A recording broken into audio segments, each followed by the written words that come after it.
Wyoming Territory, 1887. Ezra Vance had worked more men's herds than he could easily count. He had worked other men's cattle in Kansas, cut other men's timber in the Black Hills, laid track on other men's railroads outside Cheyenne. He had slept in other men's bunkhouses, ridden other men's remounts, eaten at other men's tables, always capable, always useful, never once asked to stay past the season. He had ridden north out of Rawlins on a 3-week-old rumor, a widow on Sweetwater Creek, a claim that might need a hired hand through the fall. Rumors that old were usually wrong. He rode anyway because nothing had ever given him a better reason to be anywhere else. He found the boundary before he found the woman holding a rifle on him.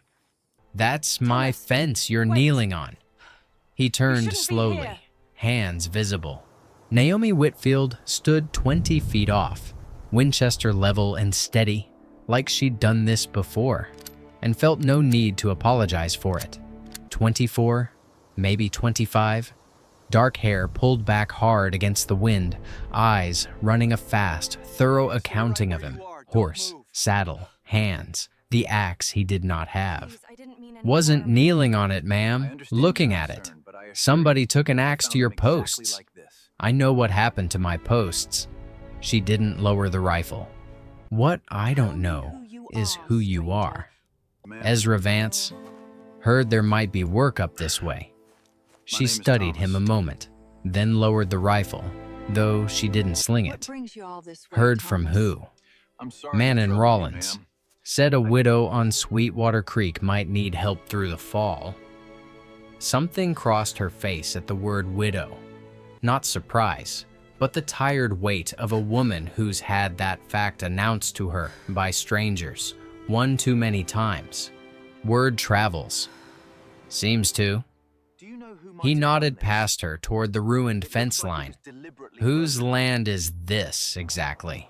Because somebody thinks it's theirs enough to tear your posts out at night." She looked at him a long moment. Something in the question, the plainness of it, the way he'd asked like a man who genuinely wanted to know, not one fishing for an opening, seemed to decide something for her. "It was my husband's," she said. "Now it's yours, if you stay." Ezra did not say anything for a moment. Behind her, the house came into view where the ridge dropped away, a low sod and timber structure, half finished, with a barn frame standing skeletal and roofless beside it. And beyond that, the creek running silver through 80 acres of broken sod that had clearly cost somebody a great many months of their life. "That's a strange thing to offer a stranger," he said. "It's a strange situation," she said. "Come to the house. I'll explain it properly, or you can get back on your horse and I won't think less of you for it. Most men do." He thought about it for exactly as long as it took her to turn and start walking. Then he followed her. Because a man does not ride 3 weeks on a rumor and turn back at the first honest offer he's been given in longer than he cared to remember. If you're getting ready to watch this video, subscribe so you don't miss future releases, and tell me in the comments where you're watching from. We're eager to see where our stories are going. Her husband Thomas had filed the claim 2 years prior under the Homestead Act, 160 acres. 5 years of continuous residence and improvement required before the government would grant final title. Thomas had died in March, thrown from a horse in a rock slide on the upper trail, leaving Naomi with 18 months remaining on the claim, a half-built barn, 40 acres still needing to be broken and cultivated, and a house that fell 9 square feet short of the minimum dwelling size the land office required for final proof. She explained all of it at her kitchen table with a claim file spread open in front of her. Surveyor's notes, receipts for lumber, a letter from the land office in Cheyenne, with the flat precision of a woman who had read these documents so many times she had stopped feeling anything when she read them. The law lets a widow inherit and complete her husband's claim, she said. What it does not make easy is doing the physical work of finishing it alone. 40 acres to break before next October, a barn to finish, 9 more square feet on the house, which sounds like nothing until you're the one lifting the timber. She closed the file. And there's a complication. My neighbor to the east, Cyrus Doyle, has filed an affidavit with the land office claiming the property shows signs of abandonment since Thomas died. Overgrown breaks, an unfinished barn, a widow alone. He's asking the commissioner to rule the claim forfeit so the land reverts to the public domain, where he intends to file on it himself within the week. When's the hearing? 74 days. She said the number like she had been counting it privately every morning since the letter arrived. If I can show continuous occupation and real progress on the improvements by then, the commissioner rules in my favor and the claim stands. If I can't, Doyle gets 80 acres of broken sod and a barn frame I half-built myself for the cost of a filing fee. Ezra looked at the papers, then at her. You're offering marriage to a stranger to save a land claim. I'm offering a partnership that requires a husband's name and a husband's labor to satisfy the letter of the law, she said. The rest of it, whether it becomes something more than that, isn't a term I can write into an agreement. That part, if it happens, happens on its own. She met his eyes directly. You'd have a home, a share of clear title once the patent is granted, and my word that I don't ask for anything I'm not prepared to work equally hard for myself. In return, I need your labor, your name on the record, and testimony at the hearing that you've been resident and working this claim. You don't know anything about me. No, she said, but you asked whose land this was before you asked anything about payment. Doyle's men who cut my fence didn't bother asking at all. She stood and gathered the papers. You have until morning. The loft in the barn frame is dry enough. There's stew on the stove. He slept in the half-built barn that night, under a roof that was only half a roof, and lay looking up at open sky through the missing rafters, thinking about a woman with a rifle and a ledger of documents and a number, 74 days, that she carried the way some men carry debt. He had spent his whole life moving because nothing had ever asked him to stop. This was, as far as he could tell, the first honest thing that ever had. In the morning, he came to the kitchen before she did. When she found him there, he said, "I'll stay." Something moved behind her eyes. Not quite relief, more the specific loosening of a person who has been carrying a weight alone long enough to forget what it feels like to set part of it down. "All right," she said. "We'll go to Sweetwater Crossing this afternoon. The circuit preacher comes through on Thursdays." They were married at 4 o'clock by a preacher who had 3 other stops to make before dark, with the claim clerk from the land office standing as one of 2 witnesses, a detail Naomi had arranged deliberately because a witnessed marriage on the county record was worth more at a hearing than any number of words. The ceremony took less time than it had taken Ezra to saddle his horse that morning. Walking back to the wagon, Naomi said, "Thank you." Ezra said, "We should start on the barn roof before the weather turns. I want the frame closed in before the first frost." She looked at him sideways, and something that was almost a smile crossed her face before it caught itself and retreated. What neither of them mentioned on the ride home was Cyrus Doyle, standing outside the assay office with 2 of his hired men, watching their wagon pass with the particular stillness of someone recalculating a plan that had just become more complicated. I want to stop here just a moment, because there's something about Naomi's situation worth sitting with. Under the Homestead Act, the law gave a widow the right to inherit her husband's claim. On paper, that sounded like protection. What it didn't give her was help. She was expected to finish 40 acres of backbreaking labor, close in a barn, and satisfy a commissioner's inspection alone, on a schedule she hadn't chosen, while grieving a man she'd buried in March. The law opened a door. It never once offered to carry anything through it. This channel is still young, and stories like Naomi's have already found their way to people watching tonight in Brazil, in the Philippines, in Nigeria, in Mexico, in India, further than I ever expected a story about a Wyoming fence line to travel. If Naomi and Ezra have earned a place in your evening, hit subscribe before the video ends. It costs you nothing, and it means everything to a channel just getting its footing. Now, let's get back to it, because Cyrus Doyle does not strike me as a man who gives up a plan just because a preacher got there first. The work consumed the next 6 weeks entirely. Ezra rose before dawn and worked the breaking plow until his hands blistered and then calloused over, turning raw prairie sod into cultivable ground, acre by brutal acre, while Naomi kept the second team moving behind him, planting winter wheat into the freshly broken earth before it could dry and crack. In the evenings, they raised the barn walls together, timber by timber, working by lantern light long after a sensible person would have stopped. He asked questions the way a man asks when he intends to understand a place rather than simply pass through it. About the creek's flow in dry years, about which fields flooded in spring, about Thomas, whom she spoke of without flinching, the way you speak of a chapter that is genuinely closed rather than one you are still pretending is finished. Ezra had worked other men's land his entire adult life, and the labor had always felt borrowed, someone else's dirt, someone else's harvest.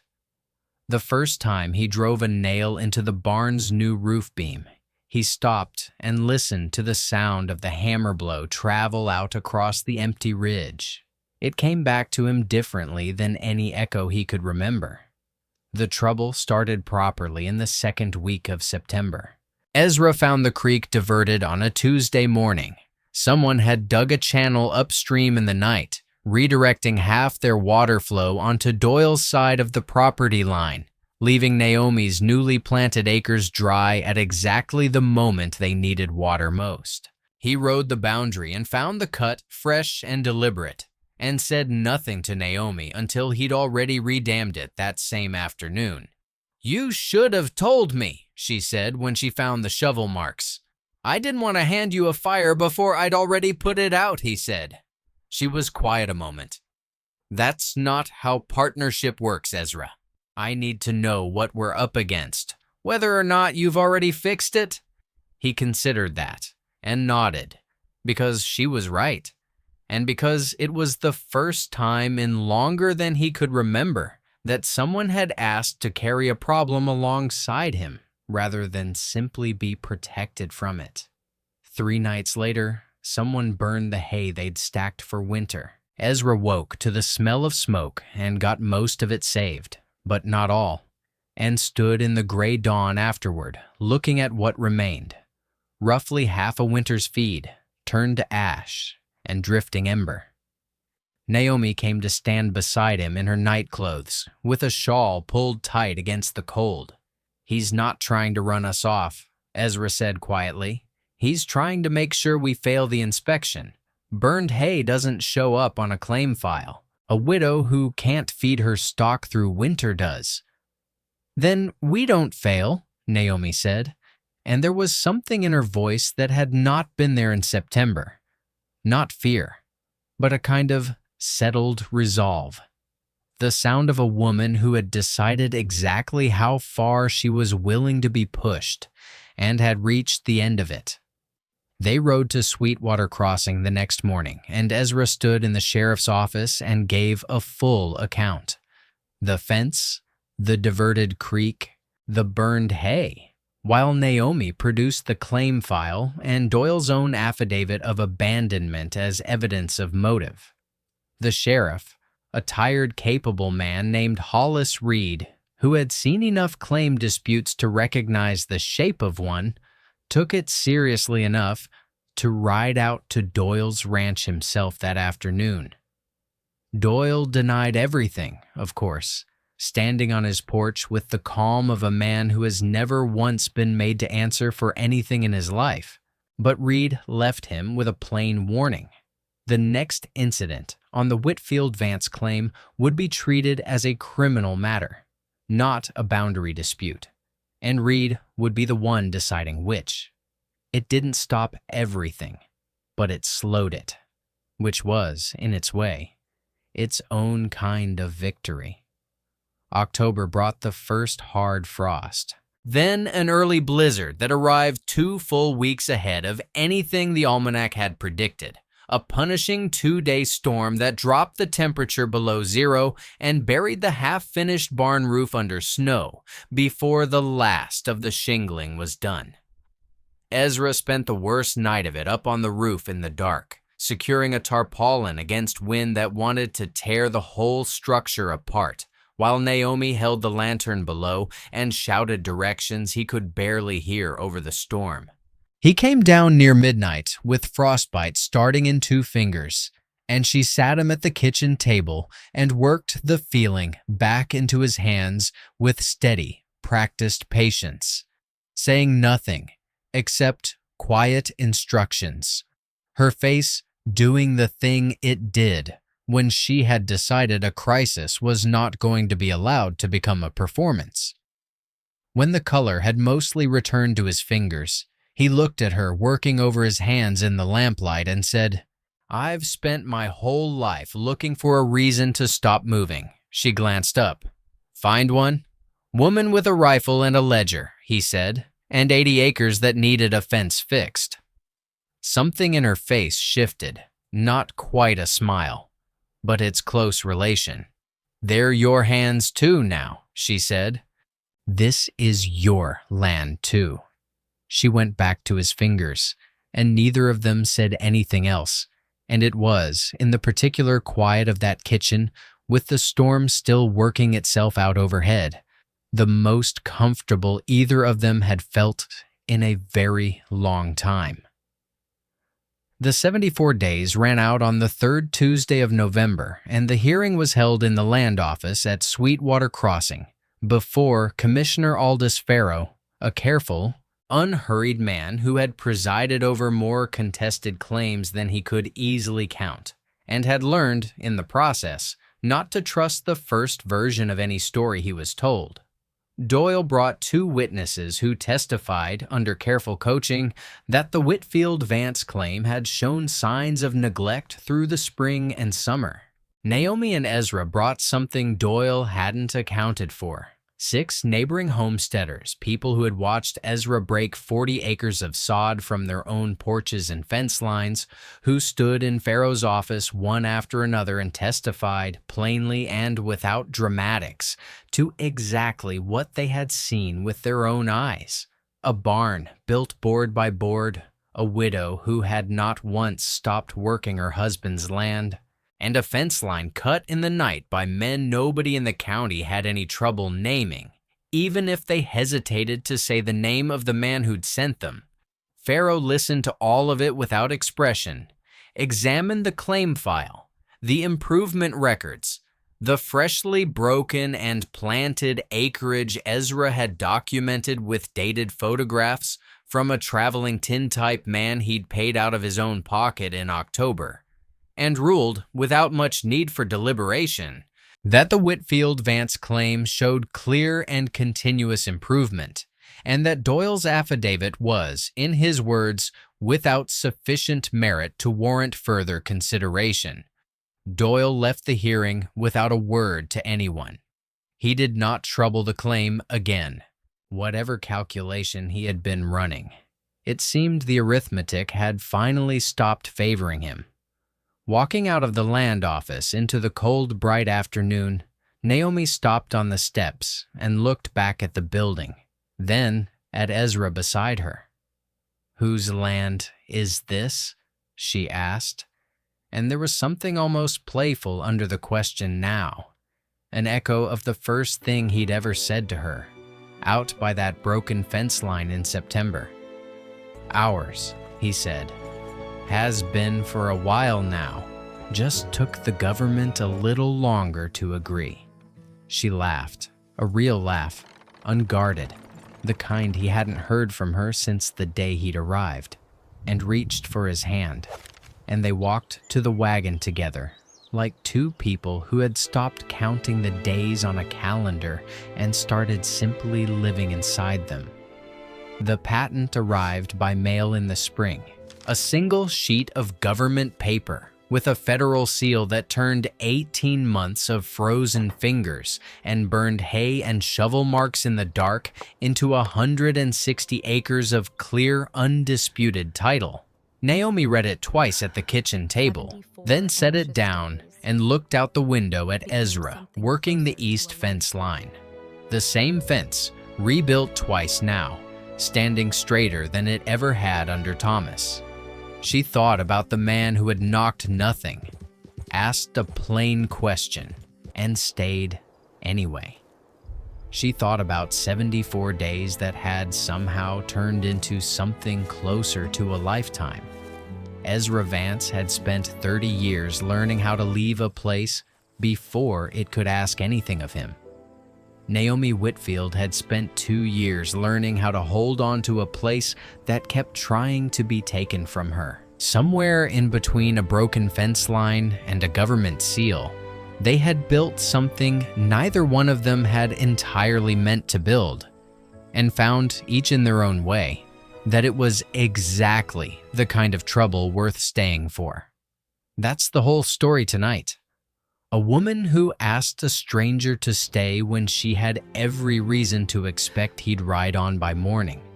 A man who had never once been asked to stay anywhere and found for the first time that he didn't want to leave. 80 acres of broken sod, a barn built twice over, and a patent that took the government the better part of 2 years to catch up to something they'd both already decided the first week. Thank you for spending this evening with us. If Ezra and Naomi found a place in your heart tonight, there are more stories like theirs waiting for you here. Until the next one, take care of the people who chose to stay.